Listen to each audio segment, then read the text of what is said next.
요한복음 6장 1절부터 13절의 말씀을 통해서 오병이어의 표적이란 말씀을 선포합니다.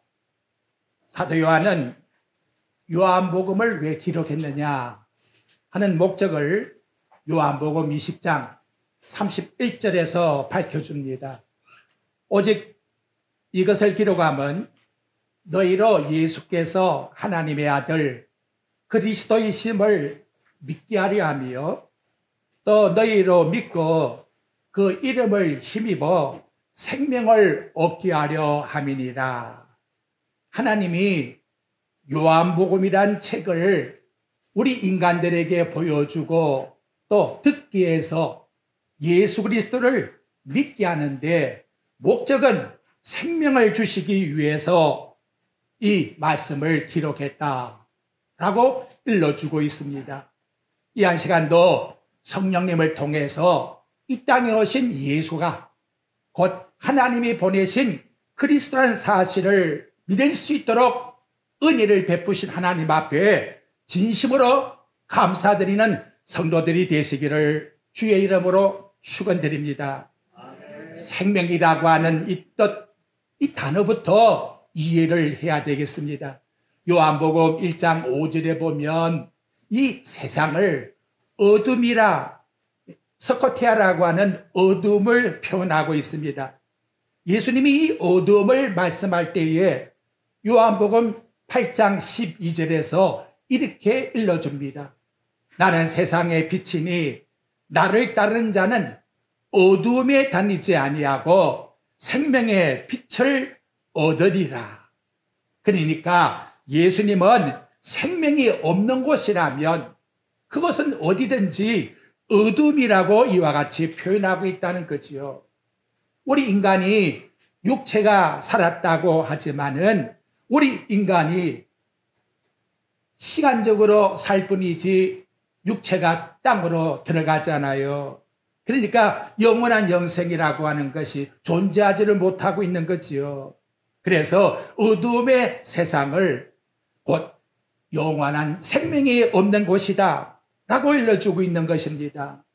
바울은 이를 에베소 2장 1절에서 예수 그리스도께서 허물과 죄로 죽었던 너희를 그가 허물로 죄로 죽은 우리를 살리셨다라고 말씀하는 거예요. 그러니까 어둠 속에 있는 이 세상의 사람들은 내 인간의 자력을 가지고 생명을 얻는다는 것은 불가능하다는 것이지요. 해답은 외부로부터 우리 인간에게 새 생명을 주시는 자가 계셔야 한다는 거예요. 그 새 생명을 어떻게 우리들에게 주어서 나와 여러분들이 영생을 얻게 되었느냐? 바로 그 출발의 본원을 영원전으로 거슬러 올라가서 사도 요한은 요한복음 1장에서부터 4절까지의 1장 1절부터 4절까지의 말씀을 통하여 그 신비로운 계시를 일러주고 있는 겁니다. 태초에 말씀이 계시니라. 이 말씀이 하나님과 함께 계셨으니 이 말씀은 곧 하나님이시니라. 그가 태초에 하나님과 함께 계셨고 만물이 그로 말미암아 지은 바 되었는데 지은 것이 하나도 그가 없이는 된 것이 없느니라. 그러며 하신 말씀이 뭐냐? 바로 그 안에 이 세상을 창조하신 바로 그 그리스도 하나님 그 안에 생명이 있느니라. 그가 없이는 어떤 것도 된 것이 없느니라. 그래서 그 생명을 이 땅의 어둠 속에 있는 우리들에게 주시기 위해서 오신 분이 누구냐? 그분이 바로 예수시라고 우리에게 전거해 주고 있는 것입니다. 그렇다면 나와 여러분, 이제 우리에게 중요한 것은 이걸 한 문장으로 요약해서 사도 요한은 요한복음 1장 14절에서 이렇게 일러줍니다. 말씀이 영원전 하나님과 함께 계셨던 그 말씀이 육신이 되어 인간이 되어 우리 가운데 우리 이 땅 위에 거하신다. 그렇다면 여러분, 타락한 인간이 어둠에서 생명을 얻을 수 있는 방법은 뭐냐? 어떻게 해야 나와 여러분이 그 죽음이라는 것에서부터 해방을 받을 수가 있을까요? 그걸 일러주는 것이 복음이지요. 그래서 요한복음 1장 12절에 보면 답은 간단해요. 뭐라고 알려주느냐? 영접하는 자, 곧 그 이름을 믿는 자에게는 하나님의 자녀가 되는 권세를 주셨으니, 하나님의 자녀가 되는 권세를 어떻게 받을 수 있나 이 말이에요. 어둠 속에 있는 인간의 자력으로는 누구도 받을 수가 없다는 거지요. 그래서 태초에 계신 그 하나님이 이 세상에 오셨고, 그분을 믿는 자는 누구든지 영생을 소유하게 되었다라고 이와 같이 일러주는 겁니다. 얼마나 기쁨의 소식입니까? 하나님의 자녀가 된다는 것은 남녀노소 빈부귀천 구별이 있잖아요. 혈연적으로 출생지로 권력과 직업에 어떤 조건을 붙이는 게 아니에요. 인간의 어떤 공력을 거기다가 붙이는 것이 전혀 아니라는 것이지요. 그런데 여기 요한복음 1장 12절에 영접하는 자 하고 이 말씀을 볼 때에는, 내가 주님을 영접하면 우리 주님이 나에게 영생을 주는구나 라고 생각할 수 있지만 전혀 그것이 아니라고 그 다음 절 13절에서 일러주는 겁니다. 요한복음 1장 13절 봐요. 이는 사람의 혈통으로나 육정으로나 사람의 뜻으로 나지 아니하였느니라. 인간의 어떤 조건 속에서 절대로 출발하지 않는다는 것. 그렇다면 하나님께 난 자는 누구냐? 답은 또다시 사도 요한이 간단하게 요한일서 5장 1절에서 일러줍니다. 예수께서 이 땅에 오신 그 육체를 가진 예수가 그리스도 하나님이라는 사실을 믿는 자는 하나님께로부터 난 자니 더 이상 보탬 하나 빼지 마세요. 2000년 전 이 땅에 오신 그 예수님이 나를 구원하기 위하여 이 땅에 오신 하나님이십니다라는 것을 믿는 자에게 생명을 주셨다고, 영생을 주셨다고 말씀하니 할렐루야, 얼마나 감사한 말씀입니까? 그죠? 마음이 벅차오를 뿐이고 감사할 뿐이라는 거지요. 예수를 믿는다는 것, 기독교라는 종교를 나와 여러분이 불교, 유교 있는데 택한 것이 전혀 아닌 것. 하나님이 당신의 택한 자녀들에게 예수 그리스도를 믿도록 은혜를 허락해 주었다. 그것이 바로 에베소 2장 8절에 나오는 말씀이지요. 너희가 그 은혜로 인하여 믿음으로 말미암아 구원을 얻었나니 그 은혜로 인하여 우리는 받은 것뿐이, 믿음도 받은 것뿐이, 그래서 나와 여러분이 예수를 믿어 구원을 받게 되었다는 거예요. 아이고, 목사님 나 같은 존재가 어떻게 예수 믿겠습니까? 그렇게 여러분 사양하고 자기 자신을 겸손히 낮추는 것지만 하나님 앞에서는 큰 죄예요. 왜? 예수를 안 믿으려고 하니까. 이게 얼마나 불신앙입니까? 여러분 사도행전 16장 14절에 가보게 되면 두아디라 성의 자주장사 누디아가 바울이 전해주는 복음을 믿고 하나님의 성도가 되었는데 성경은 뭐라고 했느냐? 주께서 그 마음을 열어. 이 시간도 제 소원은 그거예요. 주께서 우리 성도들의 마음을 활짝 열어서 이 땅에 오신 예수님이 나를 제 가운데 구원해 주실 영원한 영생의 하나님이시구나 하고 믿는다 하면 더 이상 바랄 게 없어요. 이것이 진정한 목회의 목표라는 것이지요. 이제 여러분 서론은 거기서 마치면서 본론에 들어갑니다. 올 요한복음 6장도 무엇을 오병이의 표적을 통해서 장정만 5,000명이 먹었다는데 그걸 왜 보여주었을까요? 똑같은 원리 속에서 우리들에게 표적으로 나타내주고 있는 거지요. 여러분들이 요한복음 내용을 보게 되면 7가지 표적이 나오는데 오늘 일러주고 있는 오병이어 사건 외에도 물로 포도주로 바뀐 사건이 요한복음 2장에서 나오고 왕의 신하의 아들의 병을 고쳐준 사건도 나오고 또 38년 된 병자를 고쳐준 사건도 나오고 있고 예수님이 물 위로 걸어간 사건도 나오고 있고 나면서 시각장애인 되었던 사람을 눈뜨게 해주는 사건도 나와 있고 죽은 지 나흘 된 나사로를 무덤에서 살린 사건도 나타나고 있다는 거지요. 그것은 이런 놀라운 인간이 알 수 없는 표적을 왜 예수님이 나타내 보여주고 있나 이 말이지요. 바로 이런 표적을 행한 자가 누구다? 이 세상에 생명을 주기 위해서 오신 하나님이시니 그 하나님을 너희들이 믿어야 된다. 표적의 인기를 얻기 위함이 아니라 표적을 통해서 하나님의 아들을 믿으라고 하는 유일한 분이라는 것을 전해주기 위해서 이와 같이 표적을 행하고 계신다는 거예요. 그러면 오늘 본문에 나오는 요한복음 6장을 보십시오. 놀랍게도 여러분, 예수님의 표적 가운데 이적을 행한 사건이 마태, 마가, 누가, 요한 사복음서에 다 나타나고 있는 것은 오빙이어 사건밖에 없습니다.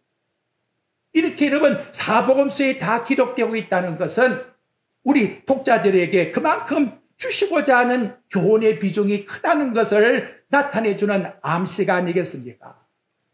그런데 이런 이적을 행했던 장소가 어디냐? 요한복음 6장 1절 말씀에 보면 예수께서 디비랴 갈릴리 바다 건너편이라고 말씀하고 있습니다. 그 건너편에 3절에 보면 예수께서 산에 오르사라고 말씀하고 있는데 마태, 마가, 누가에서는 산이라고 하는 표현이 나타나질 않아요. 요한복음만 나타나는 것 보니까 제 생각에는 약간 야산의 빈들이 아니겠느냐 이렇게 짐작을 할 수가 있습니다. 아울러서 3절에 다시 말씀의 내용을 보면 산에 올라가 제자들과 함께 거기 앉았다고 했으니 이러한 곳에서는 아무것도 먹을 것이 없다라고 하는 것을 암시해 주고 있는 거지요. 해가 저물어 가고 있다는 것은 저녁 먹을 시간이 가까웠다는 것이고 아울러 거기에 모인 사람들이 배가 고프다 하는 걸 우리들에게 상태로 나타내 주고 있는 것이지요. 영적으로 생각해 본다면 저물어 베세다 들판에 있는 굶주린 군종들에게 그 어둠은 점점 다가오고 있는데 배가 고파 기결하는 상태 가운데에서 먹을 것이 없어 고대하고 있는 바로 그러한 상태.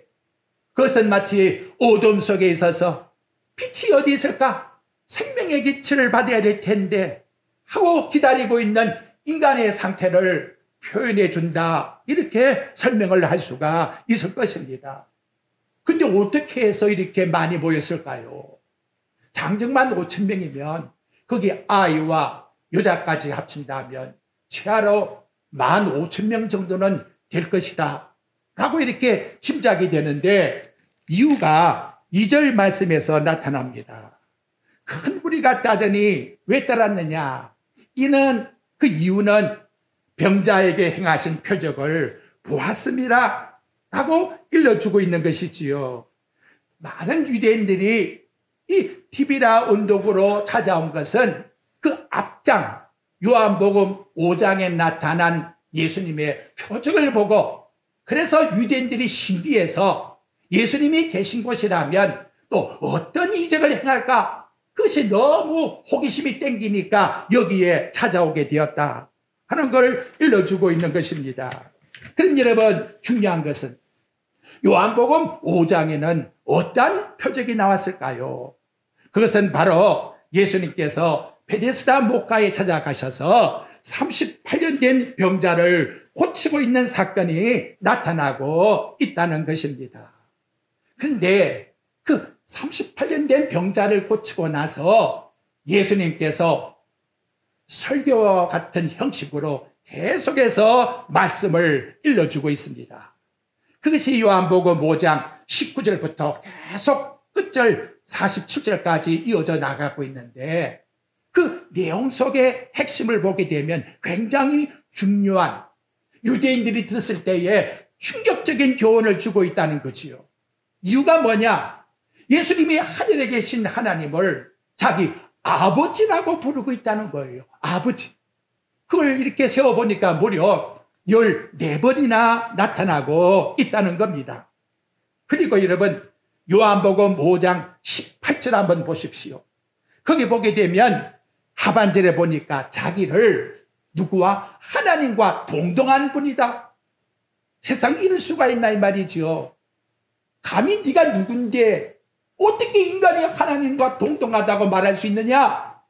유대인들을 볼 때는 엄청난 충격이자 화를 확 올릴 수 있는 그런 내용이 있다는 것이지요. 그만이 아닙니다, 여러분.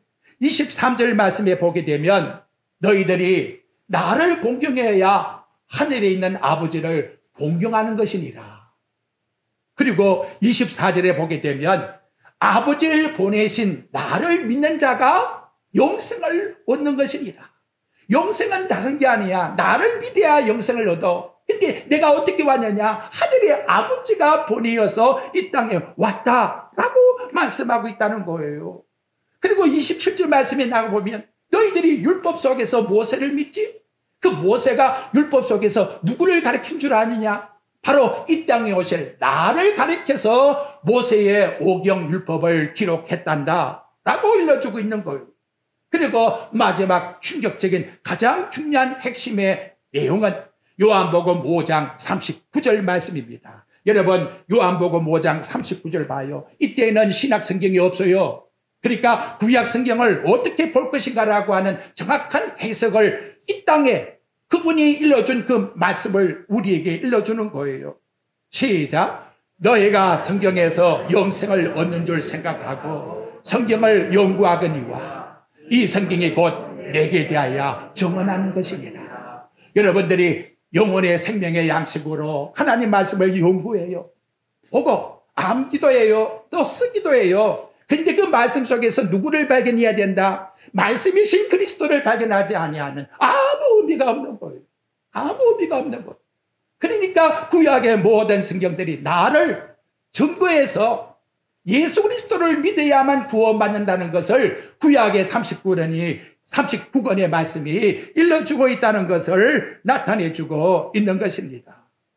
이렇게 해서 여러분 영향력이 갔는지 이제 오늘 여기 요한복음 6장에 와보니까 엄청난 무리가 그 말씀을 듣고 화를 내고 막 거부반을 일으키는 사람도 있을 것인데 또 궁금해서 찾아오고 찾아왔다는 거지요. 그 중에 오늘 오빙여를 드린 어린아기도 예수님의 말씀을 듣기 위해서 왔다는 거예요.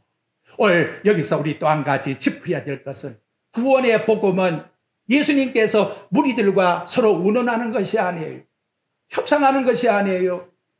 나와 여러분이 구원받는 것은 우리 인간이 믿어도 안 믿어도 거기에 무슨 관계를 가지고 예수님께서 운운하는 게 아니에요. 일방적 통보예요. 그래서 고린도전서 1장 18절에 보면 십자가의 도가 멸망하는 자에게는 미련해 보인 바보예요. 영적 바보란 말이에요.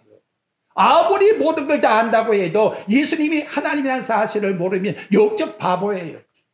마치 돌 같은 사람들이 예수님은 신하의 사람이라고 그렇게 많이 학식을 가지고 있음에도 불구하고 예수님이 하나님이라는 것을 부정에 부리고 있는 그런 학문이 무슨 의미가 있습니까? 성경은 미련하다, 어리석은 바보의 행동이다 이렇게 일러주고 있는 거예요. 진짜 누가 하나님 앞에서의 은혜냐? 바로 구원받은 우리에게 있는 십자가의 도가 하나님의 능력이라고 말씀해 주고 있는 것입니다. 여러분 이제는 교회의 본질이 뭔가를 나와 여러분이 해야 될 사명이 뭔가를 여기서 우리에게 정확하게 일러주는 거예요. 교회는 예수 그리스도의 십자가를 증거하고 나타내고 우리 인간은 십자가 아래 와서 죽어야 된다는 것을 보여주는 것이 교회라는 거예요. 교회에 나와서 내가 최고다, 내가 뽑는다, 나를 높이는 것은 결코 십자가의 도가 아니라는 거예요. 나는 하나님 앞에 죽었던 죄인입니다. 그 속에서 구원을 받게 되었으니 얼마나 감사한지 그저 하나님께 감사할 뿐이에요. 그걸 나가서 모든 일 가운데서 사회생활 속에서 나는 예수 믿고 이렇게 구원받아 기쁘다고 그걸 나타내고 증거하는 것이 바로 우리 성도의 고백이자 삶이라는 것을 일러주고 있는 것입니다. 이제 5절에 가서 예수님이 빌립에게 물어본 말씀을 한번 보십시오. 뭐라고 하느냐? 예수께서 눈을 들어 큰 무리가 자기의 오는 것을 보시고 빌립에게 이르시되 우리가 어디서 떡을 사서 이 사람들을 먹이겠느냐 하시니. 자 여러분 그 다음 절을 먼저 읽어야 5절 말씀을 쉽게 이해할 것 같아요. 이렇게 말씀하시면 신이 어떻게 하실 것을 보다 다 알고 계신다는 거예요. 그 다음에 어떤 일이 벌어질 것은 예수님이 이미 다 알고 계셨다는 거예요. 그리고 빌립 뭘 하기 위해서? 시험하고자 하십니다 라고 이와 같이 말씀해 주고 있습니다. 예수님은 하나님이시지요. 예수님이 뭐라 했지요? 하나님은 돈을 가지고도 인간을 만들 수가 있는 분이에요. 우리 하나님의 전지전능하심을 빌립이가 믿느냐 믿지 못하느냐? 38년 된 병자 너 보지 않았느냐? 그렇다면 이 상태 속에서 너 전능하신 하나님이라는 사실을 너 믿을 수 있니? 그걸 시험이라는 것은 유혹이나 죄를 짓게 만든다는 말이 아니라 테스트하고 있다는 것. 시련을 여기서 주고 있다는 것이지요. 그런데 빌립은 바로 이 고향 사람이라. 그래서 예수님은 더 빌립에게 다가가는 거예요. 첫째 말씀한 것이 뭐냐? 여기 어디서? 라고 말씀을 하고 있는 거예요. 5절 하반절에 보면 우리가 어디서? 어디서라고 하는 이 포덴이라고 하는 것은 장소성을 말하고 있는데 떡을 만드는 곳이 어디야? 이렇게 충분히 떡을 만드는 장소 너 알고 있니? 라고 이렇게 말하고 있는 거예요. 그리고 나서 사서라고 했으니 돈을 지불한다는 뜻이지요. 많은 돈을 지불해야 되는데 돈은 있니? 떡을 만드는 장소가 있고 돈은 있니? 라고 하는 의미 속에서 빌립에게 물어보고 있다는 것을 나타내 줍니다. 근데 여러분, 결과가 어떠합니까? 오늘 본문 말씀에 나타나는 빌립의 대답을 보니까 참 인간적 이성적으로 얼마나 두뇌가 잘 돌아가는지 몰라요. 그것은 각 사람에게 조금씩 받게 할지라도 7절에 보니까 얼마를 200데나리온의 돈을 주고도 떡 살기가 부족할 것 같다 라고 하는 대답을 해주고 있다는 거지요. 주는 살아계신 하나님이여 전능하신 하나님이십니다. 돌을 가지고도 사람을 만들 수 있는 분이신데 모든 주권이 주께 있사오니 주님이여 주님의 뜻대로 행하시옵소서. 이렇게 대답을 할 줄 알았는데 동계산하고 있다는 거지요. 신앙을 가지고 자꾸 동계산하고 있으니까 한 데나리온이 마태복음 20장 2절에 보게 되면 노동자 하루의 임금이라고 나타나고 있습니다. 그렇다면 여러분 여기 나타나고 있는 본문 말씀에 200데나리온을 곱하기 장정 한 사람을 10만으로 계산하면 약 2천만 원의 돈이 있어야 되는데 빌립의 지식적인 셈법을 가지고 나와서 예수님께 대답을 했지만 예수님이 원하시는 대답은 아니다. 올해도 너 어떻게 살아갈래? 셈법이 또 나와요. 내가 이걸 하고 얼마를 벌고 저걸 하고 얼마를 벌고 그래서 이 땅에 내가 이렇게 하면 살 것이라고. 예수님이 요구하는 셈법은 그게 아닌데 그 누가 모르겠어요. 세상 사람들도 다 그런 셈법을 가지고 살아가는데 정말 모든 것이 다 주님 것이오니 주님의 뜻대로 하옵소서라고 믿음으로 우리 주님께 대답하면 다 끝날 것을. 그런데 여기 본문 말씀의 내용에 보니까 또 그 순간에 안드레라는 사람이 나왔다는 거지요. 여러분 8절 말씀을 한번 보십시오. 제자 중 하나 곧 시몬의 베드로의 형제 안드레가 예수님께 와서 여짜옵니다. 여기 한 아이가 있어 보리떡 5개와 물고기 2마리를 가지고 왔는데 여기까지는 좋아요. 나가서 구해보고 가져왔으니까. 근데 문제는 뭐냐? 그 다음에 내용이 예수님의 제자로서는 너무 부끄러운 대답을 하고 있다는 거지요. 뭐라고 말합니까? 그것이 이 많은 사람에게 얼마나 되겠사옵니까? 보리떡 5개, 물고기 2마리, 어린아이가 먹어도 하찮은 거잖아요. 그러니까 정말 또 안드레도 인간의 지식으로 평가를 하는 거예요. 이거 가지고 어떻게 수많은 사람들을 먹일 수 있다고. 그래서 이 본문 말씀이 얼마나 되겠사옵나이까? 라고 이렇게 말하고 있다는 것이지요. 누구예요? 빌립도 안드레도 예수님이 원하시는 대답을 하지를 못했다는 거예요. 그런데 여러분 그 순간에 누가 어떤 인물이 등장하고 있느냐? 한 아이가. 오늘 본문 말씀의 내용에 보면 9절 말씀에 여기 한 아이가 라고 이렇게 말씀을 합니다. 아이라고 하는 파이디리온이라고 하는 단어는 마태복음 11장 6절에 보게 되면 어떤 형태로서 나타나고 있느냐. 거기 보니까 제 동물을 불러 피리를 불고 장난하는 아이들이다. 이렇게 표현을 하고 있습니다. 피리를 불고 장난을 한다 하는 것 보니까 요새로 말하면 쉽게 말해서 초등학교 학생 그 정도의 나이가 아니겠느냐 하는 것이지요. 그런데 아이가 벌떡 여기 도시락 있습니다. 이거 가져가세요. 그렇게 해서 나온 것은 아니에요. 왜냐하면 마가복음 6장 38절에 보니까 다른 복음서에 이렇게 설명을 해요. 이르시되 너희에게 떡 몇 개나 있는가 가서 보라 그래요. 떡이 어디에 있는가 이거 가서 한번 이렇게 찾아보고 알아보라는 거죠. 그래서 제자들이 흩어져서 누구 떡이 없습니까? 하고 이렇게 말을 했을 거예요. 근데 여러분, 제가 여러분에게 말씀드리고 싶은 것은 이제 여기에 중심이 있습니다. 아이만 이 보리떡 5개, 물고기 2마리만 내고 있는데 한 15,000명 되는 무리 가운데 정말 그 외에는 도시락 쌓은 사람이 없을까요?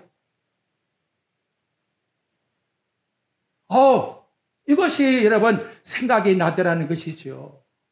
제자들이 먹을 게 있느냐고 이렇게 막 찾을 때에 선뜻 대답해서 내어놓은 자는 이 아이 하나뿐이라는 거예요. 그런데 여러분 이 아이에 드리는 이 음식물을 나도 배가 고파 죽겠는데 왜 드리라 그래? 할 수 없이 이렇게 바쳤다면 예수님이 그 물질을 가지고 음식을 가지고 하나님 아버지께 축사를 했을까요? 마음을 다하시는데 마음을 아니라는 거지요. 저는 절대로 그렇게 보지 않습니다.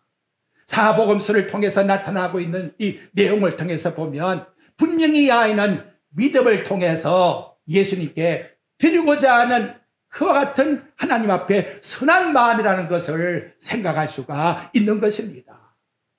어머니가 너 오늘 가서 예수님 말씀 들을 때에 배고프면 이거 먹어라. 어머니가 싸준 것 보니까 어머니가 얼마나 예수님의 말씀에 집중했는가요? 나는 못 가더라도 네 아이라도 갔으면 같이 왔는지는 모르겠지만 도시락을 싸준 것 보니까 그렇지는 않은 것 같이 느껴져요.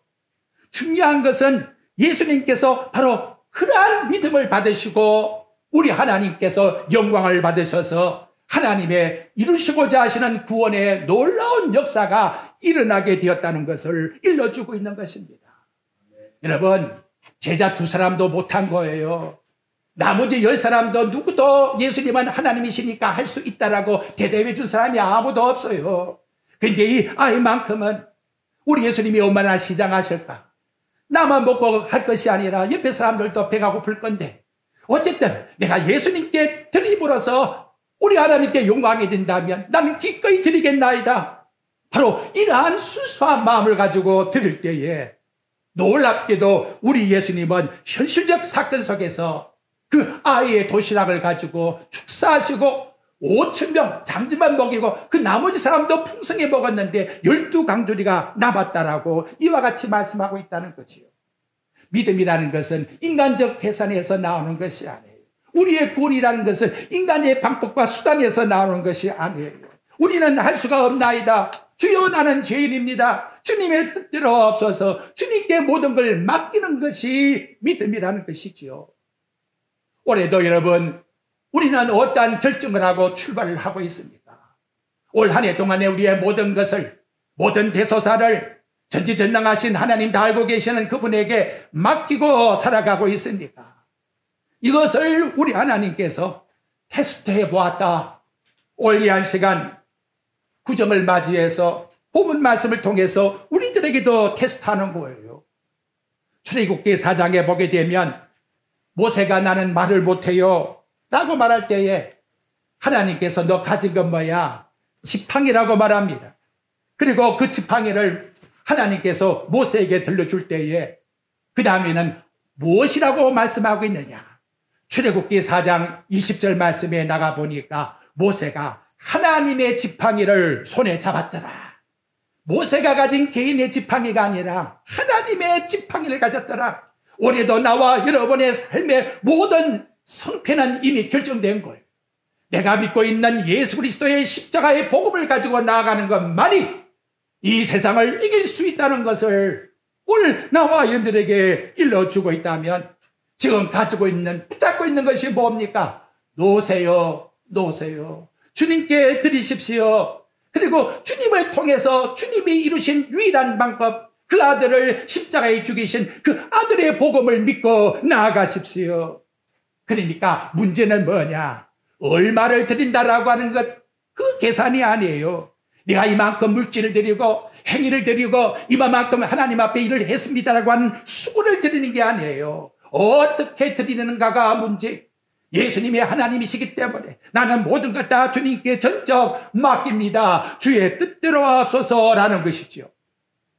나의 문제가 아니에요. 아무리 어리다 할지라도 나는 하나님께 드려야 되겠다고 하는 순수한 마음을 가지고 나가는 그 자에게 우리 하나님이 받으실 때에 놀라운 능력이 나타난 거예요. 양과 규모의 사건이 아닙니다. 그렇다 그렇다면 요한계시록 3장 17절에 보니까 라오디아 교회는 예수님께서 책망합니다.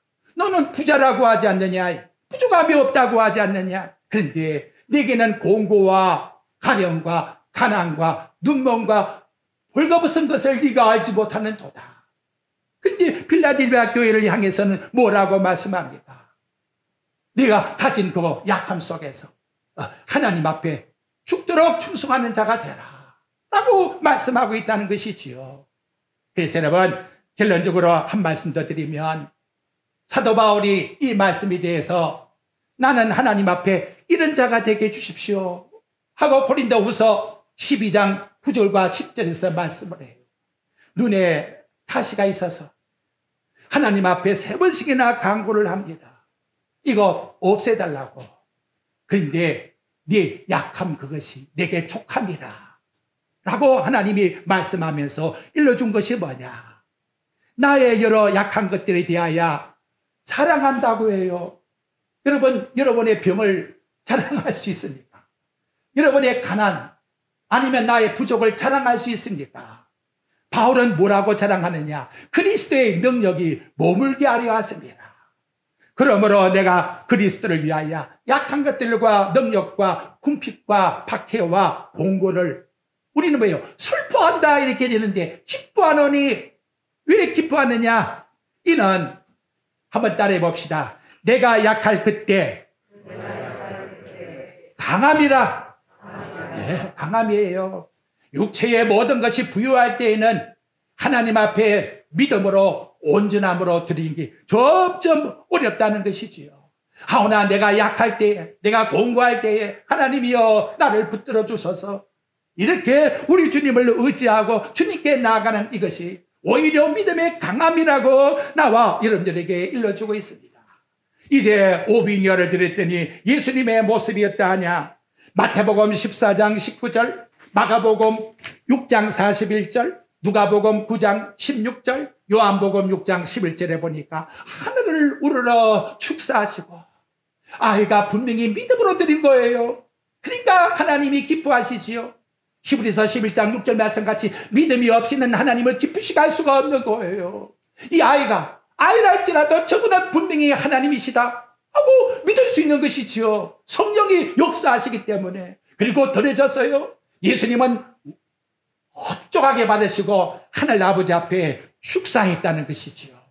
보잘것없다고 원망하고 비판하는 것은 하나님 사이와 아무 관계가 없어요. 나 같은 보잘것없는 죄인이라 할지라도 나를 위하여 십자가에 돌아가신 예수님께 모든 것 다 맡기나이다. 우리 주님이여 나를 주의 도구로 사용하여 주시옵소서. 바로 이러한 마음을 가지고 하나님 앞에 나아갈 때에 놀랍게도 5,000명 장증만 먹고 12강조리가 남을 줄이야 누가 알았겠나라는 것이지요.